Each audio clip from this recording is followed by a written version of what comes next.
Bonjour à tous et bienvenue sur la chaîne de Fouini. Les amis, notre Tony Yoka national, je le suis pas mal en ce moment, je vais pas vous mentir.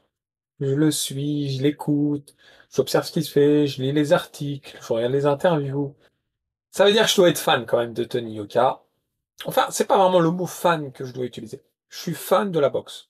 Voilà, je suis un grand amateur de boxe. C'est un sport qui me fait vibrer. Et je vis en France. Je suis français. Ça me ferait énormément plaisir que les Français en boxe soient à l'instar à peu près de ce que produisent les Anglais. Par exemple, chez les poids lourds, les Anglais sont quand même archi dominants. Il y a la relève qui arrive. Il y a les poids lourds actuellement. Donc en Angleterre, il y a ce qu'il faut. La prof de Nyoka est partie en Angleterre s'exiler parce qu'il l'a remarqué. Mais en France, évidemment, je dénigre pas les boxeurs français. Je vous kiffe, les gars. Malheureusement, vous n'êtes pas mis en lumière suffisamment. La notion de promotion en France, elle est vraiment différente de la promotion à l'international. Et ça matche pas. Faut dire la vérité, ça matche pas. Tony Yoka, il a eu une pression comme pas possible. Il a eu les déboires comme on l'imagine. Mais il le dit lui-même. Je ne suis pas mort. Et vous voyez cette phrase-là, parce qu'il a été interviewé par RTL là, hier. En tout cas, j'ai vu la vidéo hier. Le je ne suis pas mort, il veut dire beaucoup de choses, la famille. Ça prouve le seum qu'il a en lui, qui veut prouver qu'il n'est pas mort. Il le sait au fond de lui. Il sait qu'il n'est pas mort et il veut le mettre en avant. Ça prouve aussi le fait que il a conscience que les médias, que les haters, le public même qui l'aime, sont extrêmement exigeants envers lui. C'est quelque chose de multiplier puissance 4000 pour Tony Yoka sur les épaules de Tony Yoka.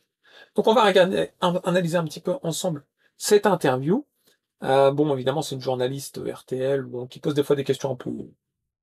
Bon, j'ai fait un petit résumé. Je ne vais pas vous mettre l'interview entière. Un petit résumé. Bon, il faut savoir que Tony Yoka, il est bientôt de retour sur le ring. Après 1 an et demi euh, de déconvenue, on va dire. Voilà. Il a la dalle. Il a faim. Il va venir contre un bon adversaire, les gars. Que je connaissais pas, que je commence à analyser. Ça n'a pas l'air d'être un charlot. Moi, je vous le dis. Il n'a pas pris n'importe qui. Il veut montrer que il revient mal. Voilà. Que le temps passe. Effectivement. Donc,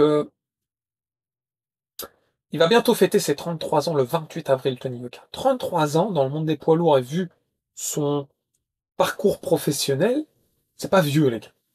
C'est clairement pas vieux. C'est pas un parcours, on va dire, d'un... allez, même, je dirais même, plus que ça. Vous voyez Joe Joyce, qui a finalement une carrière professionnelle qui est pas très longue comparée à d'autres, mais qu'on ressent beaucoup plus vieux. Alors, il est plus vieux déjà tout court, mais qu'on ressent beaucoup plus vieux quand même. Là, Tony Yoka, il a encore beaucoup de choses, je pense, qu'il n'a pas pu nous montrer. Ce qu'il va nous les montrer, c'est autre chose. Mais il n'a pas pu nous les montrer en configuration de combat officiel.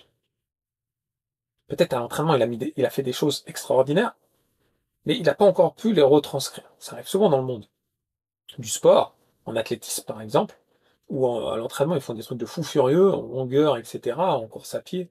Et le jour de la compète, c'est beaucoup plus compliqué à positionner, à placer dans les conditions réelles. Bon, en tout cas, ça passe vite. Champion olympique à Rio de Janeiro en 2016. Bon, et il a toute une histoire avec une histoire personnelle, une histoire qui a marqué la France, une histoire au niveau sur les rings, etc. Champion français, champion du monde français amateur dans la catégorie des super lourds en 2015. Il est devenu médiatique, médiatisé. Bref, on sait, il y a tellement de belles choses qui lui est arrivé, mais également de pression mise en avant que ça lui a généré peut-être il est devenu mal aimé par une grosse partie de la communauté. Faut pas se mentir. Beaucoup de haters. Peut-être qu'ils attendaient tellement de lui, l'image qu'il reflétait, c'est pas ce qu'ils attendaient, la promotion de Canal+, elle a été un peu claquée au sol, excusez-moi l'expression. Et en fait, tout ça, ça a généré une alchimie un peu moisie, et finalement, il s'y retrouvait plus. Donc il a pris la décision de s'expatrier, il a pris la décision d'essayer de remédier. Il aurait pu tourner la page, il aurait pu passer à autre chose. Moi, je lui tire ma casquette. Si tu regardes la vidéo Tony Yoka, je fais pas le faillot.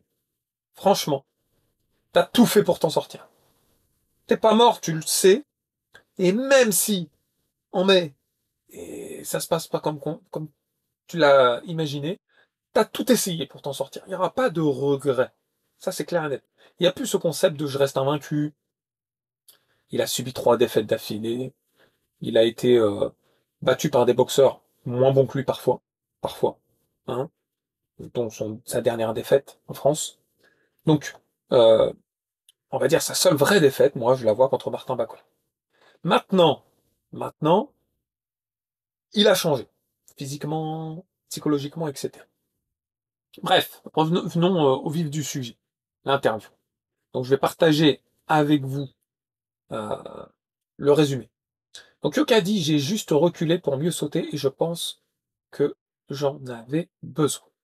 Battu par le Congolais Martin Bacolé, donc, le 14 mai 2022, puis le Camerounais Carlos Takam, le 11 mars 2023, contre un robuste adversaire certes, bien plus puissant, vainqueur au point au Zénith de Paris, face à Tony Yoka, reste un échec également sur face à Riyad Meri. Bon, ça fait beaucoup. Il va se présenter le 17 mai sur le ring pour affronter Arslan Yaliev, 28 ans, invaincu, 16 combats, 36e mondial, pour montrer qu'il a encore un avenir dans la boxe. Et je vous l'ai dit, c'est un bon challenge. Le combat peut être très bien choisi. De la difficulté. On veut le voir arriver, on veut pas le voir arriver et frapper un sac de frappe. On veut le voir compliquer une tâche et comment il s'en sort.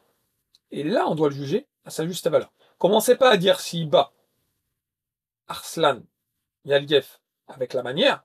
Commencez pas à dire, ouais, il a pris un bûcheron, il a pris un vigile ou quoi que ce soit. Arrêtez les gars. Arrêtez. Quand vous êtes mécontent, vous avez le droit de le dire, ok.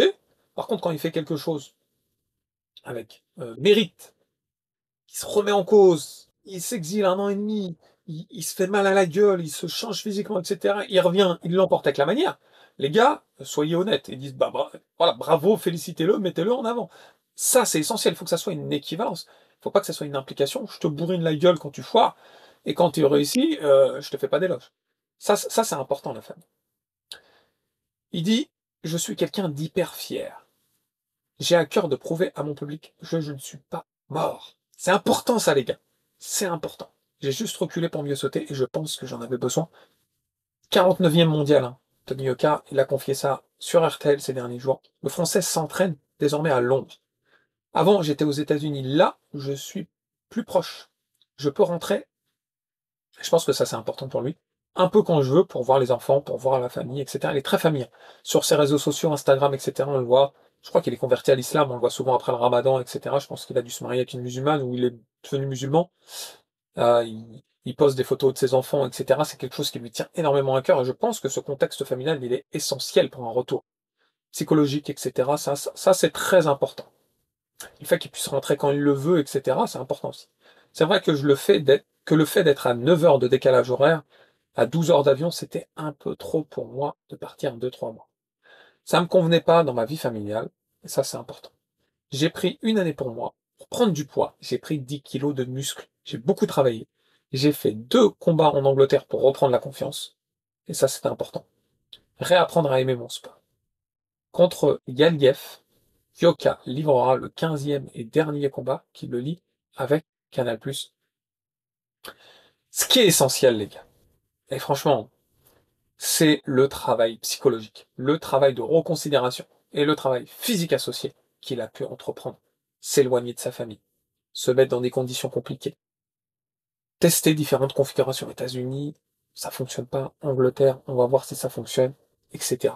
Moi, je vous dis, les gars, il faut arrêter avec les haters. Faut arrêter avec ça. Oui, il a fait certains mauvais choix. Oui, il n'a pas montré sur le ring, démontré ce qu'on attendait de lui après champion du monde, champion olympique amateur, etc. Le mec, il bat Herkovic, il bat Joe Joyce, il est chaud. Il est chaud et malheureusement, dans le monde professionnel, il n'a pas réussi à mettre en avant. Évidemment, c'est plus la même chose, là, t'as fort, c'est compliqué, oui. Mais, malgré toutes ces difficultés, cet ascenseur émotionnel qu'il a vécu, il a mis les choses en place pour tenter de s'en sortir. Et ça, c'est méritant, les gars. Quoi qu'on puisse dire, c'est méritant. Moi, en tant que sportif, très, très, très, très, très loin de son niveau, dans ma discipline en tout cas, très loin de son niveau dans sa discipline, je sais les efforts. Je, je- j'ai conscience des efforts réalisés par Tony Yoka. Et moi, je dis chapeau. Je vais être très vigilant sur la promotion du combat, sur l'analyse, etc., sur le combat en lui-même. On l'analysera ensemble, la famille. On est un monde de passionnés. Ceux qui me suivent sont toujours extrêmement bienveillants, intelligents, pertinents, et ça fait plaisir, mec. Je pense pas qu'il y a des gros bourrins qui me suivent, je pense pas qu'il y a une communauté, même quand il y a des personnes qui viennent qui sont pas contents de Tony Yoka, qui sont pas contents de Bacolé, qui sont pas contents de, voilà, de Anthony Joshua, etc., ils le disent de manière structurée. Voilà. Il y a ça. Quand il y a une chose à mettre en valeur, ils la mettent. Quand il y a une chose un peu plus compliquée sur quelque chose, ils ont des choses à dire, ils le disent, mais de manière structurée, argumentée, et ça fait plaisir. Moi, je vous le dis. J'espère que vous avez passé un bon moment en ma compagnie. N'oubliez pas le pouce qui fait plaisir, et si ce n'est pas déjà fait, de vous abonner à la chaîne. N'hésitez pas à partager aussi, les gars. Il y a un petit bouton partager, on partage sur Facebook, les réseaux sociaux, etc. On développe, on fait développer la chaîne. Je vous embrasse très fort, je vous dis à très vite. Ciao, ciao.